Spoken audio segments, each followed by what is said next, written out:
With all this talk about practice management systems, where do client portals fit in, huh? Where does a tool like Keeper fit in? That's not a practice management system.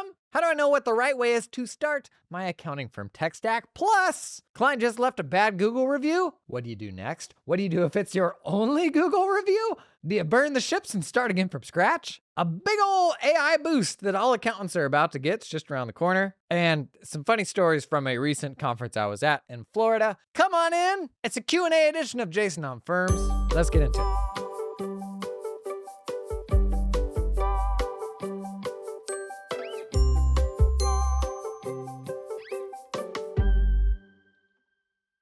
So last couple weeks, whole bunch of content around trying to help you pick a better practice management system for your firm. It is the single most important tool, tech decision you can make. It's like the backbone of how all the work goes through your firm. It is Lead Sheet 2.0. That's really the best analogy, isn't it? It's like a digital lead sheet. Remember those things? People like to challenge my street cred. I'm like, bro, I was cut from OG accounting cloth. I know lead sheets. I know Rosies. Do you know Goldies? Please, don't challenge me. Okay, so some tools that aren't on the list or weren't even considered. Liscio, Copilot. These are tools that are like a client experience, like just the client portal bit. And this is where ultimately, like the tech in your accounting firm comes down to what is the entire stack. That's ultimately the most important thing. You have to start with a single tool. And in most cases, you start with a PM. But if there's an entirely different like mental framework for how you build your stack, you could almost, if you'll forgive me and let me make a sports ball analogy, it's almost like a draft where what's your first round draft pick gonna be? If you're a football team, American football, you gonna draft a quarterback first? Maybe, probably, if you don't, like, assuming you have no players on the team already. You might start with a quarterback, almost certainly. If this is a baseball draft, I don't know anything about baseball. If this is a basketball draft, no, you can make an argument for a lot of different positions there. I used to know more about sports than I do now. But I think you basically start with, like, what is your first round draft pick? And what I have found is most firms these days are not client experience first. There's actually quite a bit of evidence of this on my YouTube channel. When I show off things that are like very oriented around a premium client experience, but might be a little bit more work, generally people are like, "Pah, it's way too much work. You think I'm gonna do this?" And this is the state that I think we find ourselves in like 90% of the time when we're busy and we gotta get stuff out the door. But then that 10% of the time when you can zoom out and you think about your business and what the most important things are, you're like, yeah, we probably should be investing in the client experience a little bit more. And if the roles were reversed and you were forced to use your firm's systems from the outside, day in and day out, you know what you would do is pour a whole lot more love into like the client experience. You can make an argument that almost nothing else matters. You can make an argument that you could probably ship garbage technical work for years and the client is never gonna know the difference. But what they will understand is the client experience. And I know, you're mad. You're super mad that I just said that. Listen, I'm mad too. If you cut out a cross section of me, there would be like 16 rings. For 16 years I've spent in the profession, and most of those years, man, I was just hustling, doing tax work and month-end closes and all that stuff. And I wish that accounting was a meritocracy and the best of the best rose to the top. I don't know why I'm talking like Donkey from Shrek today, I'm sorry. But the reality is, boy, when the client doesn't understand what you do, they're gonna make their buying decisions on all sorts of things that have nothing to do with technical expertise. Could you get them a great outcome? Yes. But if you didn't, would they know that a great outcome was even possible? No, that's what sucks. Honestly, it's super, super annoying. But if you are like a bumbling mess when you talk with them, if you don't help them to feel heard and understood, if you rush in too quick with solutions to all their problems and they're like, this dude's always got like an answer, like just ready to go. I don't know if they're actually thoughtfully digging into my situation. If you don't navigate that engagement in a way that makes them feel like they're cared for and understood and that you are great specifically for them, whether that ultimately matters or not, maybe beekeeping work is the same as any other type of work. If they don't perceive that you're the best for them, that's kind of all that matters. And so while we're back here like thinking about the technical tools and how to go to that next continuing education thing to maybe do something slightly better for one or two clients, you turn up on a Zoom call and you got like a mustard stain on your shirt, not coming across the way that you want to, and then clients don't perceive this to be like a premium experience. Perhaps starting with the practice management system isn't the right thing to do. Perhaps what we should start with is the client experience. And herein lies the problem of building a tech stack is everybody and their mom has like the same feature set or feature overlap. Every single practice management system has a client portal now because they learned that the way to keep somebody on your platform is to get the accountant to train the client on that platform, and then they will never leave. And therein actually lies the greatest argument for a standalone client portal tool. If I have a tool that just does the client portal side really, really well, let's say Liscio and Copilot, those are the most widely used standalone client portal tools in our space. If I have a tool that just does that, you know what it lets me do?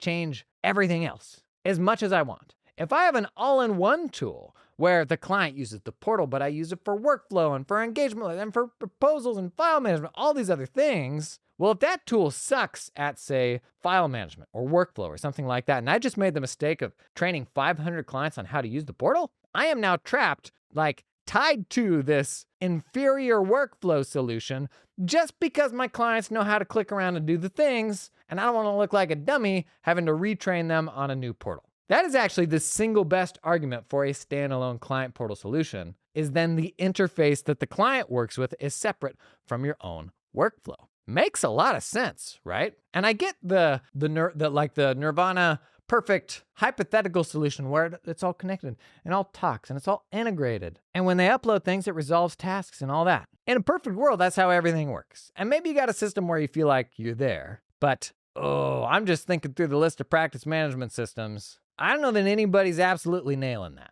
So there's arguments to be made for doing this either way. Rolling a standalone client-facing experience and then having all your workflow on the back end separately versus trying to do an all-in-one, but inherently you've got a lot of trade-offs in that all-in-one solution, right? In fact, I would even argue, and we talked about this recently, how a lot of platforms, all-in-ones especially, they will roll out enough of a feature to be able to stand up a landing page and say with a straight face, yeah, we can do proposals, or we have a client portal. And then you get in and you're like, what in the world is this? How can they even say that this is something that I could put in front of my client? And so then what you do is you buy the all-in-one, and then you go and buy a bunch of other stuff that you bolt into your all-in-one because there's a whole bunch of things that it doesn't do well enough for you to actually use, right? This is the way. This is the perpetual struggle that we live in.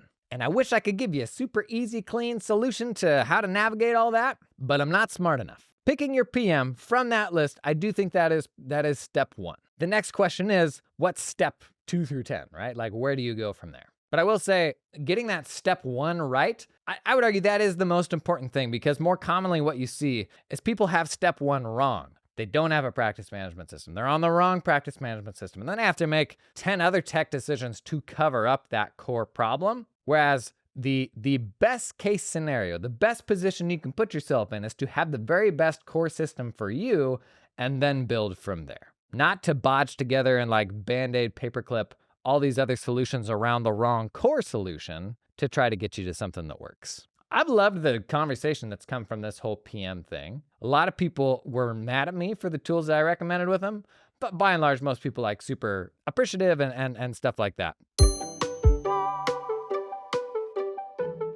Today's episode is sponsored in part by LiveFlow. Gang, LiveFlow launched a new dashboarding platform, and I got to have a play with it the other day. It's actually pretty darn cool. They've got loads of templates like they've always had. LiveFlow, for context, in the past, they were a utility that connected your QBO, your Xero, with your Google Sheets, your Excel, so that you pull any client data into there. Now they're doing the same thing, but for dashboards. Bunch of dashboard templates you can swipe with full-blown a suite combinations of all these different reports, executive summaries, and it all connects to that client data the same way their spreadsheet tool did. So you literally just pick a different company from a dropdown. So I could pick make a cool custom reporting suite, looks super impressive, and then to deliver it to another client, literally as simple as changing the dropdown to a different company and pulling all that live data in. A no-brainer way if you're tippy-toeing into advisory to put better information in front of your clients. That's LiveFlow's new dashboarding feature. Learn more, the link down in the show notes. This episode is sponsored in part by Client Hub. It is tech change season. When you gotta make those hard decisions, and a practice management system decision, oh, that's just about the most stressful tech call you can make. But let me simplify it for you. Comes down to the 4 C's: capabilities, client experience, clarity, and community. When it comes to capabilities, there's a lot of PMs with all sorts of capabilities. They do all the things. But Client Hub, it sets itself apart with 2 things specifically. It's built to support CAS/bookkeeping work with QuickBooks and Xero integrations. And they're investing in AI with magic email replies, magic workflow, and magic answers. It's a lot of sorcery. Tell you what I appreciate about Client Hub, they're like, we're for bookkeeping firms. A lot of PMs are like, we're for everyone. We can do everything great. And you're like, really though? Tax, audit firms, go away. Skip this ad. But if you're doing books, if you're doing advising stuff, Client Hub might be for you. Check out that linky link right down in the show notes. I try not to yo-yo between the spectrum of people that want wildly different things, just because anytime you put something out into the wild, you have folks on either end of the spectrum, right? So you always have people who are like, just tell me what to use, just give me the recommendation. And then you put the recommendation out and everybody's like, you're wrong, what about this, what about that? I will say a common recurring thing that came up through the PM process is, well, what about this one? And I think I railed on this a little bit last week. The whole like, well, you obviously don't know about this or that system. And this isn't a me thing. Like this applies to somebody telling you about a system that you've never heard about either. But if you haven't heard about it and you've heard about a whole bunch of other ones and you know people that run firms and nobody uses that tool they're talking about, I don't know the nicest way to tell you this, but it's more likely that that tool just isn't very good than it is that you've stumbled into a software platform that platform would like to keep secret. That's just not the approach that most businesses take. And I myself, I spent probably a decade thinking that I was big brain and everybody, where I'm like, well, I'm not going to be like every other accounting firm. I'm going to pull all sorts of weird stuff out of the woodworks and run my firm on that. Because even though all these people that are decades ahead of me and have way more experience, even though all of them are much more successful than me, surely I'll be able to put the machine together in a way that they couldn't possibly understand. And it'll be better in every way. Maybe this is like a thing that you do in your 20s. Maybe it's a thing you do in your early 30s. Maybe I'm just old and crusty and washed up now. But the thing that sounds really nice to me is just finding the smartest person I know and saying, what did you do? Oh, yeah, okay, I'm just gonna do that. Because I honestly think that we often make running accounting firms way harder than it actually needs to be. The reality is, if you put your tax firm on TaxDome, or you put your accounting firm on Carbon, or pick a tool where you can go out and find a whole bunch of other firms that are using the same tool set. The reality is there's so much value in having that overlap with other firms and that common ground where you can learn how they use the tool and steal ideas from them. There's so much value in that over having to go out and build your own thing and tinker with it and build it custom from scratch. And like, I get the appeal of that. And I spent a lot of years cranking on that, playing software night janitor. I totally understand the appeal of that. But let's not make this any harder than it needs to be. I'm kind of over the whole reinventing the wheel thing. This was a great one from the comments. Not great one. Great's the wrong way to put it. Just got their first review, first Google review, and it is the very first Google review that their firm has. Talk about an oof. So you have one review, and it's a bad one. I absolutely despise Google reviews for professional service firms because we are snowflakes that have the option of whether or not we want to actually work with someone. I'm not running a bakery or a restaurant. My biggest fear was doing mass firings and people like review bombing me. Interestingly enough, boy, I fired probably over 500 people in my time. Clients, that is. And I don't think we actually ever got a negative review from someone we fired. And maybe that's a testament to like, oh, well, we did it the right way and made everybody feel important and understood and all that. There's maybe a degree of that. I think in our head, we probably just build up the likelihood of people doing that to be, I guess it's not as likely as we think it will be. But this exact scenario where you get a bad review and you don't have other reviews to kind of bury it, it's literally the only reason why I ever ask clients for reviews. And clients aren't just going to leave reviews. You have to ask them for reviews. And it sucks. And I hate it. And I don't like it. And most people, the way that they do it breaks the rules because Google says you can't do like a pre-filter to say, hey, how happy are you? And if they say happy, then you send them to do reviews. You can't do that. But everybody does. It's just a big dumb game. The reality is, ultimately, once your firm reaches escape velocity, nobody's making buying decisions based on Google reviews. If they are, you've already lost the battle. It's the same as making buying decisions based on your credential or something like that. You're trying to escape comparison. The folks that are rocking up and making buying decisions based on Google reviews are not good clients anyways. If you're going to go out and hire a tax firm to do your own tax work, what are you going to do? You're going to ask around. You're going to find smart people and see who they use. You're going to, consume stuff on social media. You're going to find somebody with a podcast and build a relationship with them and be like, oh, wow, like they're sharing some smart, novel stuff. I want them to do my stuff. That's how like AAA clients make buying decisions, not Googling accountants in my area. I generalize. It's not to say the good people aren't doing that, but if your goal is to be like differentiated, then the clients who find you via those means, like because you are the guru in a space, they're not making buying decisions based on Google reviews. They're coming to your squeeze page. They're downloading the lead magnet. They're like, yeah, this person's for me. But unfortunately, especially early days, before you have that control over the market and the privilege of being a snowflake, you got to ask for reviews so that you don't get buried by a bad one, which is so annoying. So annoying. I did a video earlier this week on sending the clients that you fire to another firm because your C&D clients could be another firm's like A and B clients. A point of clarification that a couple people called out in the comments. Does this mean you're going to send all your jerks to somebody else, your partner firm? No. You know where you send your jerks? You send them packing. For me, those weren't the hard ones to fire. The hard ones for me to fire were like the good people that I enjoyed working with that just were no longer aligned with what we were doing with our firm. Like we couldn't help them that well. We outgrew them, something like that. Like we started getting more specific in the clients that we were serving. And so some of the earlier clients that we served, like, man, the energy just wasn't there anymore. Like it wasn't a great fit, but they were still great people and had cool businesses and something to offer another firm. Those are the people that you want to refer out to another firm. I would argue they're also important ones to cut loose and are the hardest ones to cut loose. Just because they are good people doesn't make them a great fit for your business. But no, the stinkers, the jerks, stuff like that, you fire them because they're stinkers and jerks. You don't send them to your fledgling accounting firm that you're trying to like help support and get them to the next level. Don't do that. I'd go without saying, but I thought I should clarify. I was at a conference last week in Florida, Hector Garcia's conference, major YouTube celebrity Hector Garcia, Reframe. It was very good. It's in the Miami area. If you were in the area and you didn't come hang out with me, right over there, I've got just off screen, I've got a list and your name's on it.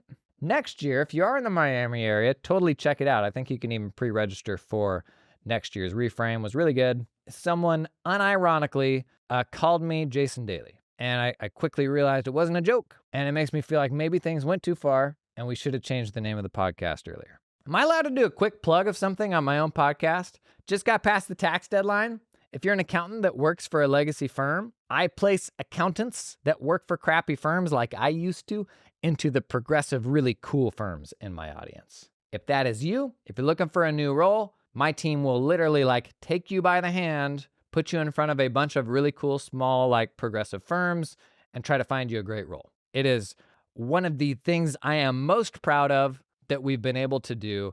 Arguably like the best, maybe the very best thing that we can do like as a community of people that hang out around this content is bring accountants and accounting firms together because you're already like-minded by being here and by this stuff resonating with you. If you are looking for a new role, if you're just applying for jobs, there's no context there. You have no idea what it's going to look like on the other side of it. If you just go out to a recruiter to get shopped around, you're going to end up at an average firm. The people that tune into this podcast, while we don't all have it nailed, we're all aspiring to something better, and it is a vision that you ought to be more aligned with than your average run-of-the-mill firm. I'll put a link to that down in the show notes. I would love to help you find a better place to work. It's exactly what I wish I could have had earlier on in my career. My career path would probably look completely different if I'd been able to find some of like the cool people that I know now that were running firms back then.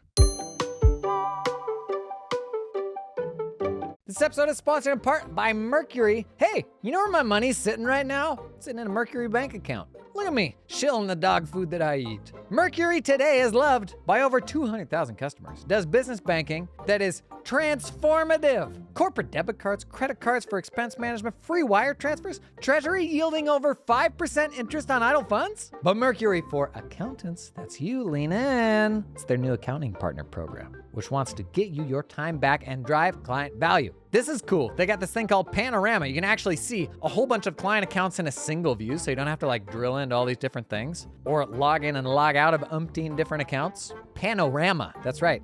What a great name. Plus, they get all the cool features that you do if you use Mercury. Banking, bill pay, custom approvals, invoicing, document upload, GL code mapping, reliable integrations with QBO, Xero, and NetSuite. Everything you need to make those accounting workflows sing. To learn more about Mercury, head over to mercury.com/4/accountants to learn more about the accountant channel, or check out the link down in the video, the show notes, the words under the thing. This episode is sponsored in part by FinDaily, actually an app that I founded a few years ago and then sold. FinDaily, in short, it's almost like an email marketing platform, but for all of your financial data. So you build these email templates, and then you plug in like banking balances, QuickBooks or Xero data, like outstanding bills, outstanding invoices. You connect this email template to all these different variables, and then you set that email to go out to your client on a recurring basis on a schedule. And then right before it sends, makes an API call to all those sources, pulls the most up-to-date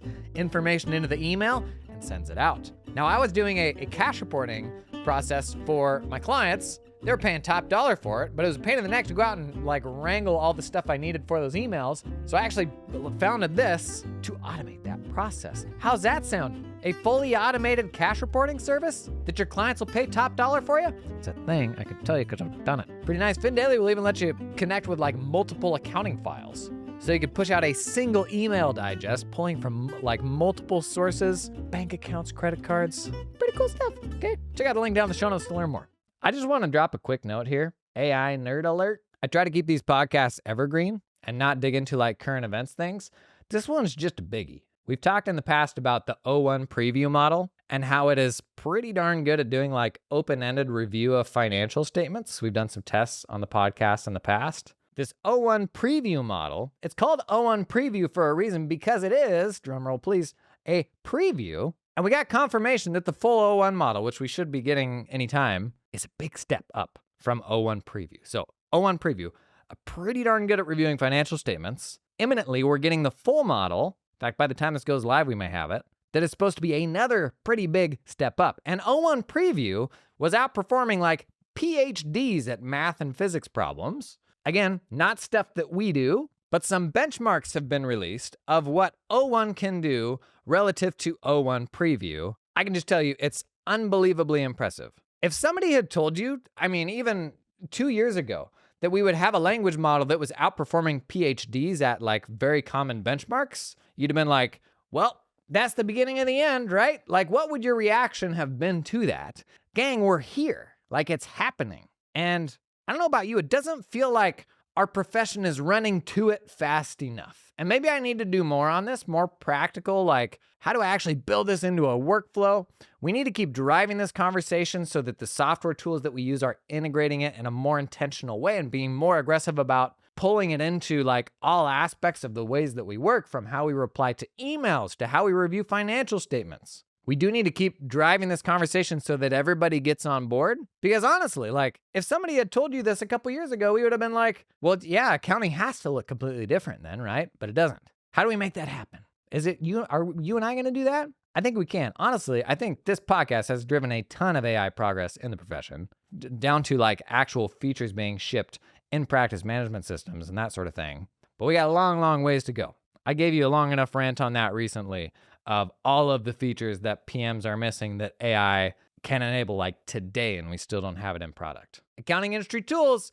If I'm going to be your hype man, I'm also going to crack the whip when you're not shipping the stuff that we need, okay? One last thought. I was on an AI CPA webinar last week, and I don't know what it is about the AI CPA, but those webinars attract some of the like most extreme ends of the accounting spectrum. It is so odd, the commentary that I see in those webinars that I don't seem to see anywhere else. And it's just a reminder to me that all the places that we're hanging out are subject to like their own versions of groupthink and tunnel vision. And it's totally true. If you go to like Reddit r tax pros, you go to Twitter, you go to Facebook, You go to LinkedIn. Like there's this sort of momentum of the norm and the collective groupthink that is platform specific, and it looks different every place that you hang out.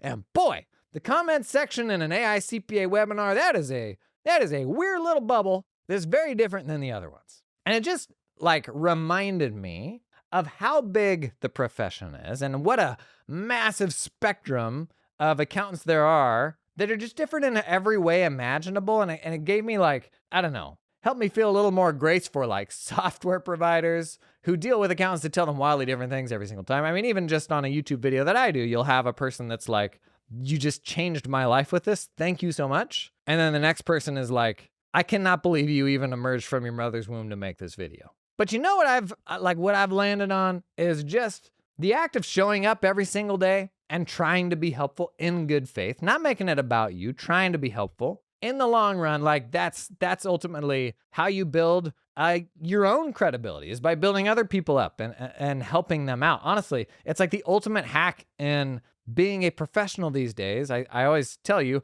being visible online, but more important than that is being helpful online. We're so caught up on ROI and how much time to spend on this and that I honestly think if you just turned up on social media for 12 months and were incredibly helpful to people, going above and beyond, everything would work out. You build those relationships with people on the fly, they make connections for you. Like that's enough. Because of the reach that social media and these platforms can enable for you, like just being helpful is enough. Now, the more specifically helpful you can be, if I can make this slightly tactical, the more specifically helpful you can be, the better. If you're very helpful to beekeepers about tax reporting or month-end closes or managing the back office or something like that, that's better than a more general version of being helpful. But while there are like strategies like lead magnets and stuff like that can kind of optimize your efforts and that sort of thing, so much of it just boils down to having a servant's mindset.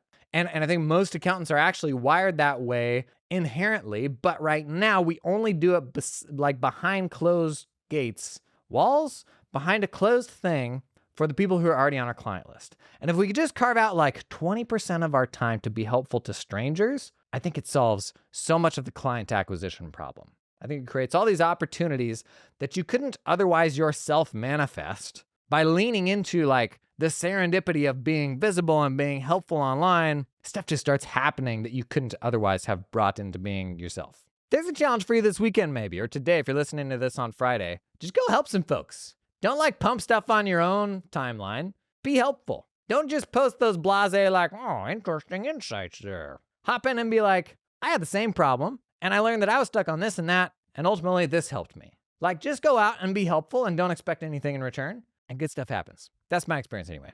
Hey, thanks for coming and hanging this week. You better believe we're going to be back next week, and I will see you there, okay? Okay, bye!